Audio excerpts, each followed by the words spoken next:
out of the ordinary insights. Brought to you by Investec Specialist Bank.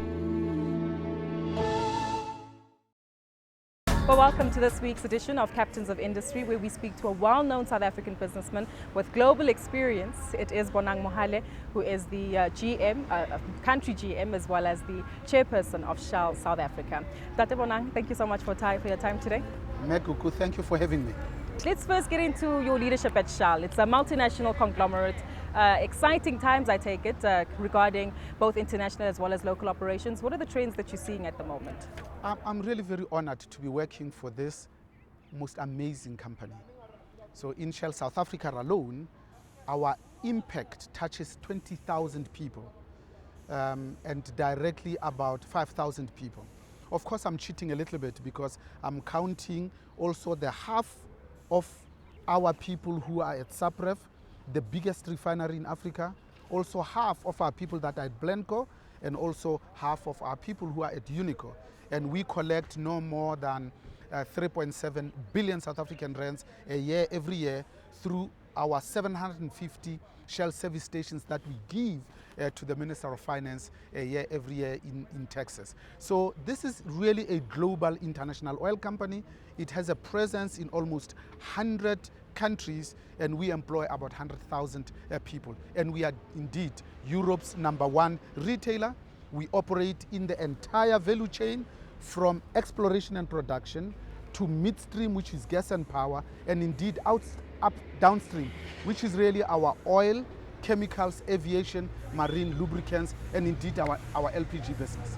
A very large portfolio that you take care of there, Dr. Mohale. But I'd like us to touch on the recent strikes that took place in the South African sector, in particular with regard to the petrol attendants. Today we're at one of your filling stations in Wadeville, which is on the east of Johannesburg. What's the environment like? We understand that the strike is over, but what are some of the challenges that you're experiencing within the South African sphere at the moment? Whilst I think this hard-fought democracy that has given us a united, a non-racial, an inclusive constitutional democracy has entrenched the right of workers to bargain and indeed to use their industrial muscle. Surely it must concern all of us that we now have 5 seasons in South Africa a year, every year. The 5th season being that time when they flex their muscles, in my opinion, too much, to a point where it's becoming to hurt our economy, but also their cause. Because I only know of 2 ways in which government gets their revenue. First is through companies when they pay their taxes. Secondly, from employees of these companies when they get their salaries.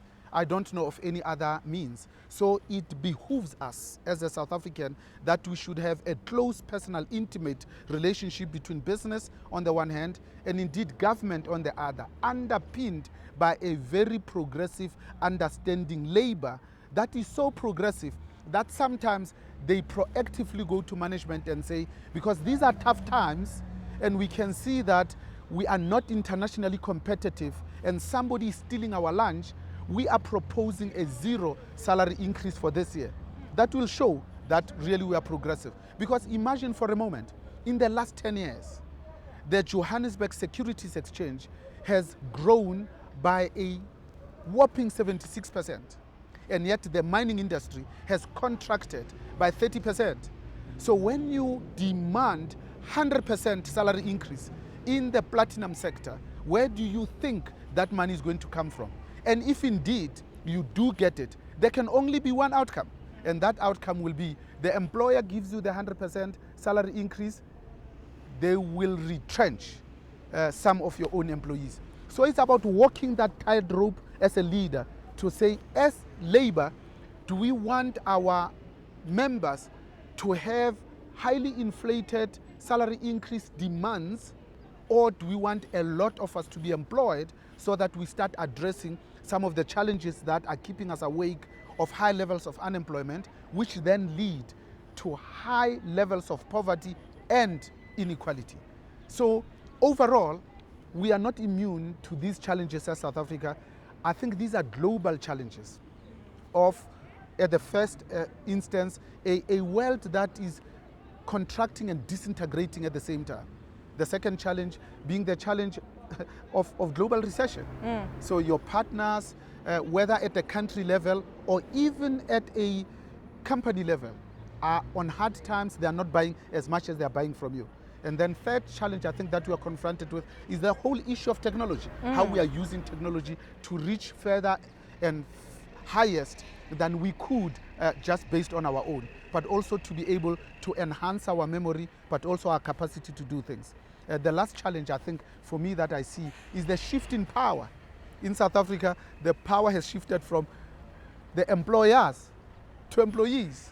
Worldwide, the power of business has shifted from the West to the East, where today China is calling the cost. So I think just to be cognizant of that. And that, of course, how does it manifest? It manifests with this thing that I prefer to call financial repression, where most governments everywhere else in the world are looking to increase their revenues by taking more and more money, mostly from businesses, not from employees. So you feel really repressed as a company when governments want to get a bigger slice of you.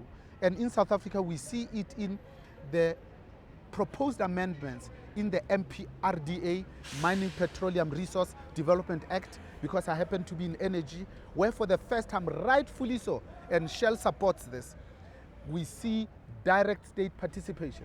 And they introduce also a new concept where the government says, we will take part of your equity up to 20% for free. Let's touch on that. As long as they do it only for the improvement of the quality of lives of the majority of our people, of course, we'll support that, and that it is properly managed and properly governed. I like the way that you say that that you welcome that for someone who is within the industry, but many people say that it does pose a threat to foreign direct investment. No doubt government should naturally have a stake, but many people question the 20% as well as the potential to increase it to 50. What's your take on South Africa's investment appeal, in particular to the foreign investment community? I think you raise an important issue. So this is not unique to us. The issue of localization, the issue of state participation happens in China, in India, in Indonesia, and in Qatar. So when it happens to South Africa, of course we support it, provided it is done with a good intent. And here I think the intent is good. What government needs is regulatory certainty and stability, not whether it's 20 or 30%. Government wants to know, what am I in for, so that I can plan for it, make contingency, understand my risk, put together a business model that will ensure that I'm profitable. Because profits in business, it's a holy word. Because with increased profits, you are able to pay higher taxes to government, higher salary increases to employees, and better performance bonuses. A win-win situation. It's absolutely a win-win situation. So for me, as long as there is regulatory certainty, as well as there is stability, especially microeconomic stability, because our macroeconomics are absolutely world-class. Our financial institutions are in the top 10. But in terms of labor flexibility, we are in the bottom ranks, probably 137 out of 147 countries. So we still have a lot of work to do. So as Shell, also we want these things to be in place. But we are also cognizant of the fact that it cannot be that we post record profits when the communities in which we operate are languishing in the self-perpetuating vicious cycle of abject poverty. It cannot be. And Shell has a very demonstrable track record. From 110 years ago when we started as Shell Coal, that we were the first company to ensure that our own employees live in actual homesteads rather than in single-sex hostels. And we have continued that legacy through the arts, through music, through education, through bursaries, through sponsorships of chairs of universities to make sure that we develop our own timber. Out of the ordinary insights, brought to you by Investec Specialist Bank. We're broadcasting from one of your filling stations here in Germiston in Wadeville, but I want to touch on a different matter. You grew up in the dusty streets of Katlehong and made your way to become the CEOs of several companies, Otis as well as Drake and Skull, Sanlam at one stage as well as leading up SAA. Did you ever envision that? Did you ever imagine that growing up, that you'd be a CEO of Shell? Not in a million years. And Katlehong is not too far from where we are. It's actually 18 kilometers from where we are. So that's where I was born, bred and battered. When I was younger, I really wanted to become a doctor because I looked around. The guys who were driving the biggest jags, living in the biggest houses, were clinicians. There were smatterings of lawyers, social workers, mostly teachers. So we didn't benefit from good career guidance. That's why when I passed standard 10, so it gives away my youth, not grade 12, I went straight to Vets Medical School to do my MBBCH, never practiced. And then the bag of management, I could not have gotten it from anywhere else because I never knew anybody who is a manager when I grew up. But it's only when I went to Vets that I saw geology, aeronautics department, engineering, and all I wanted to do really was to be a manager. And looking back, I really mean it when I say I've been blessed with some of the most amazing opportunities. I joined at the most janitorial services in pharmaceuticals as a professional sales representative, spent 11 years in that industry. After 11 years, I ended up on the board, heading up 8 departments, reporting directly to the CEO, and was a member of the Commission of Inquiry into National Health Insurance when Minister Nkosazana Dlamini Zuma was the Minister of Health, the first Minister of Health in that Rolihlahla Nelson Mandela cabinet of 400 MPs, and Dr. Olive Shisano was the DG. Really, I felt absolutely honored. So it has surprised me beyond my wildest imagination and indeed expectations. I went on to become managing director of the world's biggest and oldest elevator company, Otis, where we had a presence in 222 countries and locations. First 3 years I reported to Paris, last 2 to Madrid. Every country in Africa that was touched by the Sahara reported to me. All those CEOs reported to me. Here's a township boy from Katlehong and who's now looking after not just South Africa, not only a South African company, but a genuine multinational. So I used to pinch myself every morning when I was going to the office just to make sure that it is indeed real. But what I think it demonstrates beyond any shadow of doubt is that with a little bit of application, with a lot of hard work, when you humble yourself and really learn, when you really connect with the employees, the people that pay your salary, not even the sky is the limit.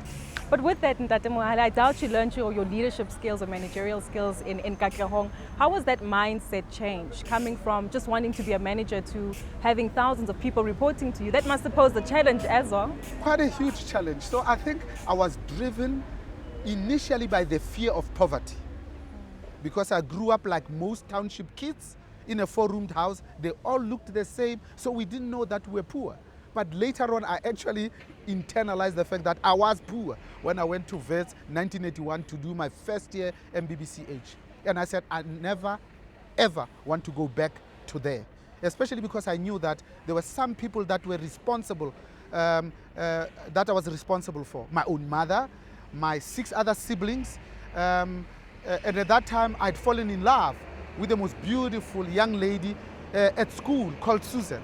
And I was deciding at that time that I want to get married early before I get corrupted too much.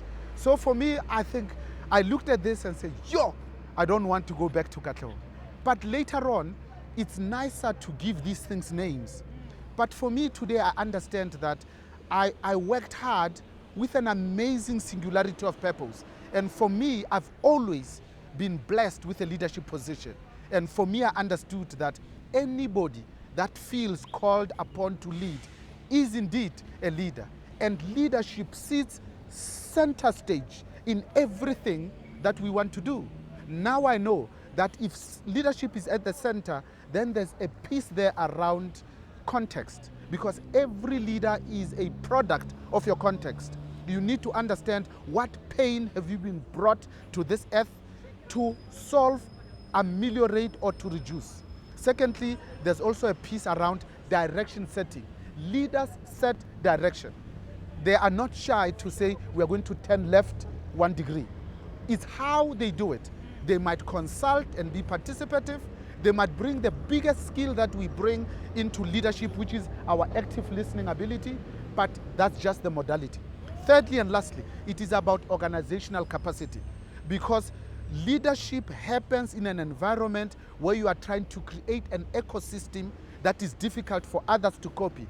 Because companies that are inappropriately located can always move their head offices. Companies that are short on money can always go and borrow money from the bank and leverage their position. But companies that are short on people are indeed poor companies indeed. So that organizational capacity to create this ecosystem that is not easily copied by your competitors is really what, for me, gives me meaning. And that always starts with people first, because you always start with the who and then the what. The second piece is around the structure, how we are organized, how we tessellate, how we are going to relate, engage, and interface. The third part is about systems and processes, so that you use technology to remind yourself of your niece and nephew's birthdays, but also where the money is, so that you don't lose track of that. And the most important of all in South Africa is culture. What culture are we setting in an organization? Is it a culture that is disrespectful to our employees, irrespective of where they are? Or it's a culture of respect of all our people, an engaging culture, because you know that you are succeeding when your own employees feel valued, needed, and wanted. They feel highly engaged. They understand their role in the broader strategy, and they can articulate that with passion.